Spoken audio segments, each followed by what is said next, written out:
I've not read a lot of science fiction myself, but I think it's a very positive thing. Because what science fiction does, it makes you dream. It makes you dream about what might be possible. And if you can dream about what might be possible, you can make it possible. H.G. Wells dreamt about putting someone on the moon. They put someone on the moon. When I was young, I remember people talking about a perpetual motion machine. Okay, no, clearly thermodynamically it's impossible. And yet I spent hours trying to design one of these machines, and it got me interested in science. And I think that's very important. And in fact, a superconducting coil with a current running around it is pretty close. It's not there. And so what's the next one? Teleportation. That's the one that I'm really keen on. I have to travel a lot, and I'd love just to be teleported. And yet when you think about what a fax message is, or an email, it's a kind of teleportation. You take some information, a picture or something, you convert it into a little bit of electricity, and you put it down a wire. I'm not suggesting you try to do that with me, but because the electrons go at the speed of light, you see. The airplane is a little slower.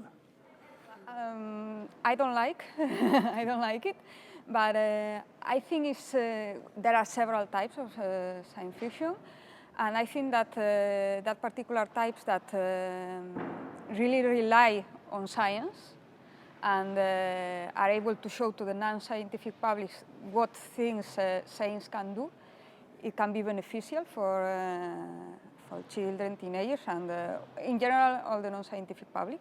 But the problem is that sometimes they don't really rely on scientific aspects.